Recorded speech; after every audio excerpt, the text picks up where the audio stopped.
Hello everyone, मैं अंकित राघव एक बार फिर आपका स्वागत करता हूँ हिस्ट्री की इस क्लास में। अब हम देखते हैं अगला पार्ट। हम अपने गुप्त काल को कर रहे थे। आए हम देखते हैं समुद्रगुप्त के लिए। समुद्रगुप्त प्रयाग प्रशस्ति अभिलेख में the early history of India में बुक में लिखा विसेंट स्मिथ। इसके लिए विसेंट स्मिथ ने लिखा।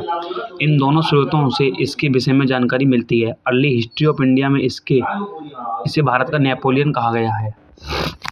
The early history of India में समुद्रगुप्त के लिए भारत का नेपोलियन कहा गया है। अब हम देखते हैं समुद्रगुप्त की उपाधि।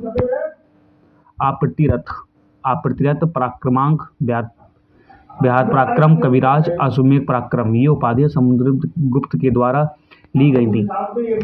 इसने पहले चरण में उत्तर के 9 राज्यों को जीता था। दूसरे चरण में नेपाल पंजाब के क्षेत्रों को जीता था।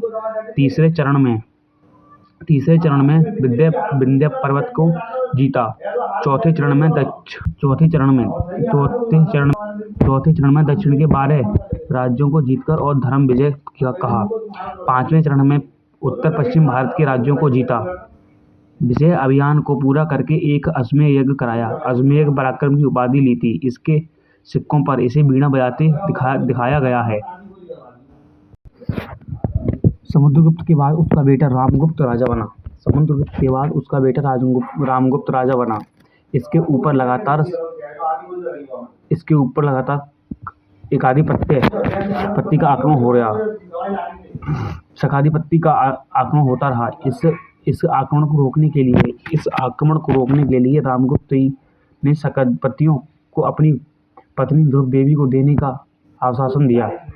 इसके भाई चंद्रगुप्त सेकंड ने स्त्री वेश में शकाधिपति की हत्या की और भाई को मार डाला था और ध्रुव देवी से विवाह किया था।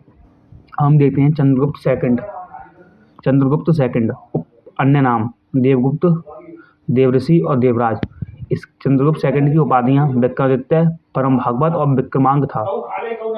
इसके विषय में जानकारी मेहरौली स्तंभ लेख से मिलती है। इस स्तंभ लेख में इसका नाम चंद्र है। इस स्तंभ लेख में इसका नाम चंद्र है। गुप्त काल में चांदी का सिक्का चलाने वाला पहला राजा था। शक राजा रुद्रसिंह III को हराया और उसकी सकारी की उपाधि ली। उसके बाद सकारी की उपाधि ली। व्याध शैली का सिक्का चलाया था। इसने व्याध शैली का सिक्का चलाया था। चीनी यात्री फाहियान पहला इसी के दरबार में आया था। इसके काल को कला एवं साहित्य का स्वर्ण काल कहते हैं। चंद्रगुप्त के दरबार में 9 रत्न रहते थे। ये था हमारा आज का हिस्ट्री का पार्ट।